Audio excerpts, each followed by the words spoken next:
ये 12 चीज़ें हैं जिनमें भूल कर भी ना खाएँ। सावधान, क्या आप जानते हैं कि सूरज ढलने के बाद शरीर का मेटाबॉलिज्म यानी पाचन तंत्र धीमा हो जाता है। जब आप रात को ठंडा दही खाते हैं, तो यह शरीर की सूक्ष्म नसों में रुकावट पैदा करता है। यह आपके शरीर में कफ और पित्त का असंतुलन पैदा करता है। रात के समय दही पूरी तरह पच नहीं पाता और पेट में सड़ने लगता है, जिससे आम टॉक्सिन्स बनते हैं। यही कारण है कि सुबह उठने पर आपको गले में खराश, जोड़ों में भारीपन या चेहरे पर सूजन महसूस हो सकती है। अगर आप इसे रोजाना रात में खा रहे हैं, तो यह भयंकर एसिडिटी और त्वचा रोगों का कारण बन सकता है। दही खाना तो केवल दोपहर में ही खाएं, वह भी खूब मत कर छाछ के रूप में, जिसमें भुना हुआ जीरा और काला नमक मिला हो। दूसरा पॉइंट है दोस्तों, सरसों का तेल यानी कि पित्त की भट्टी।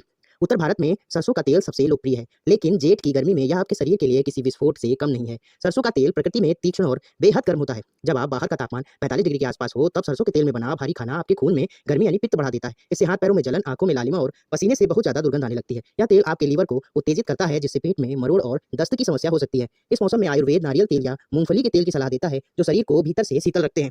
याद रखिए, इस तपती हुई धूप में सरसों का तेल आग में घी डालने जैसा काम करता है।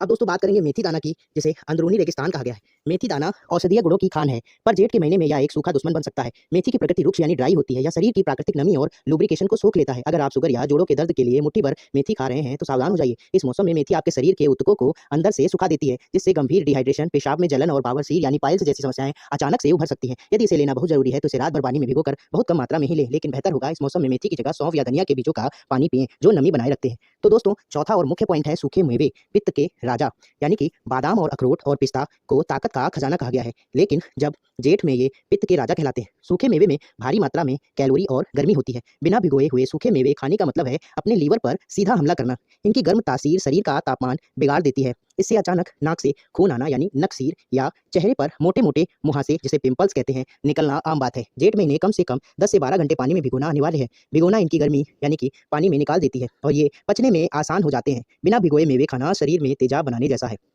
दोस्तों छठा पॉइंट है उड़द की दाल यानी कि भारी पत्थर। दोस्तों आयुर्वेद में उड़द की दाल को सबसे भारी और पचने में कठिन दाल माना गया है।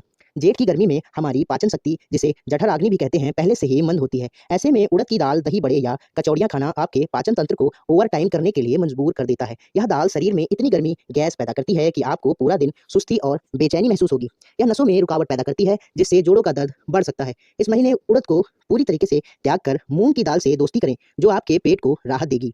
दोस्तों सातवां पॉइंट है खजूर यानी कि गर्मी का विस्फोट। तो दोस्तों खजूर को ताकतवर तो कहते ही हैं, लेकिन यह रेगिस्तानी फल है। भारतीय मैदानी इलाकों में जहां लू चलती है और खजूर में अति गर्म तासीर होती है, ये मिलकर शरीर का संतुलन बिगाड़ देती है। जेठ की दोपहर में खजूर खाना सीधे तौर पर पित्त को भड़काना है। इससे शरीर में अचानक गर्मी बढ़ सकती है, जिससे चक्कर आना या घबराहट जैसी समस्याएं हो सकती हैं। अगर खून की कमी के लिए इन्हें लेना ही है, तो रात भर पानी में भिगोकर एक खजूर लें। याद रखें, बिना भिगोया खजूर इस मौसम में आपके रक्तचाप यानी ब्लड प्रेशर को भी प्रभावित कर सकता है। दोस्तों आठवां पॉइंट है सौंठ यानी सूखी हुई अदरक, जिसे तेजाब का सप्लीमेंट कहना उचित रहेगा। दोस्तों सौंठ गर्मियों के लिए वरदान तो नहीं है, लेकिन सर्दियों के लिए है।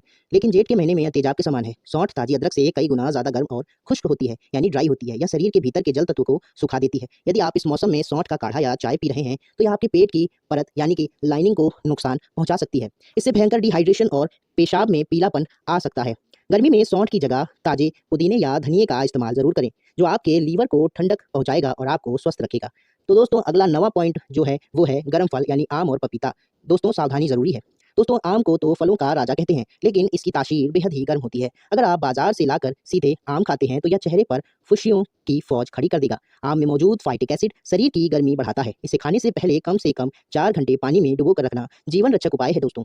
इसी तरह पपीता भी गर्भाशय और पेट की गर्मी को बढ़ाता है, जिससे दस्त लग सकते हैं। जेठ के इन फसल की जगहों पर आप तरबूज और खरबूज खाएं, जिसमें 90% से अधिक पानी होता है और जो शरीर को ठंडा रखते हैं।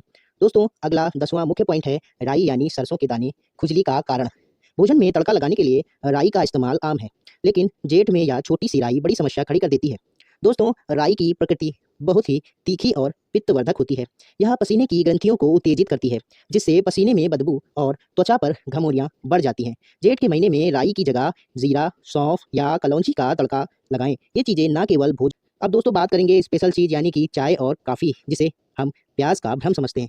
दोस्तों गर्मी में जब आपको चाय या कॉफ़ी पीने की तलब होती है, या आप चाय या कॉफ़ी पीना खुद को धोखा देना जैसा समझते हैं, इसमें मौजूद कैफीन एक डिहाइड्रेटर है। यह किडनी को ज़्यादा काम करने के लिए मजबूर करता है। इससे आप बार बार पेशाब जाते हैं और शरीर का ज़रूरी पानी बाहर निकल जाता है। चाय पीने के बाद जो पसीना आता है, उसे लोग ठंडक समझते हैं, लेकिन असल में शरीर की नमी का नुकसान होता है। दोस्तों जेठ की दोपहर में कैफीन मतलब घबराहट और बेचैनी। इसकी जगह पर आप सत्तू का शरबत, बेल का जूस या नारियल पानी पिएँ, जो आपके अंगों को अंदर से तर रखेगा और आप तरोताज़ा भी महसूस रखेंगे अपने आप को। दोस्तों, तला भुना खाना यानी पाचन का बेमेल, समोसे, पकौड़े, पूड़ी, ये सब जेठ के महीने में आपको सबसे बड़े दुश्मन हैं आपके लिए। अत्यधिक तेल और घी को पचाने के लिए शरीर को बहुत सा खून और ऊर्जा की ज़रूरत होती है। दोस्तों, जेठ में यानी कि गर्मी में खून का प्रवाह त्वचा की तरफ अत्यधिक होता है, ताकि शरीर ठंडा बना रहे। इससे पेट में खून कम पहुँचता है और ऐसे में भारी तेल वाला खाना पेट में घंटों पड़ा रहने से सड़ जाता है और टॉक्सिन्स को पैदा करता है। इससे सुस्ती, लीवर में सूजन और भूख ना लगना जैसी समस्याएँ उत्पन्न होती हैं। जितना हो सके उबला हुआ या भाप में पका हुआ खाना इन गर्मियों में ज़रूर लें। तो दोस्तों, आज हमने जिन 12 चीज़ों के बारे में बात की हैं, वे न केवल खाने-पीने की वस्तुएँ हैं, बल्कि ये वस्तुएँ आयुर्वेद के हज़ारों साल पुराने विज्ञान का एक महत्वपूर्ण हिस्सा भी हैं। आयुर्वेद कोई पुरानी किताब नहीं है, जिसे हम अलमारी में सजा कर रखते हैं, बल्कि यह आपके जीने की एक कला है। आयुर्वेद के अनुसार जेठ का महीना यानी कि मई और जून, यह तपती हुई गर्मी हमारे शरीर के लिए एक अग्नि परीक्षा की तरह होती है। अग्नि परीक्षा क्योंकि तापमान बाहर का अत्यधिक रहता है और शरीर में पानी की कमी भी होती रहती है।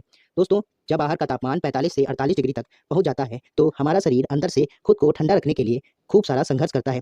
ऐसे में अगर हम वही पुरानी गलतियाँ, जिन्हें हम वर्षों से दोहराते हुए चले आ रहे हैं, को करते हैं, तो जैसे कि रात को दही खाना या बिना भिगोए बादाम चबाना, तो हम अपने ही शरीर के दुश्मन बन जाएँगे। याद रखिए, आपकी रसोई आपकी पहली औषधालय यानी कि फार्मेसी है। यदि आप सही समय पर सही चीज़ का सेवन करेंगे, सही चीज़ खाएँगे, तो आपको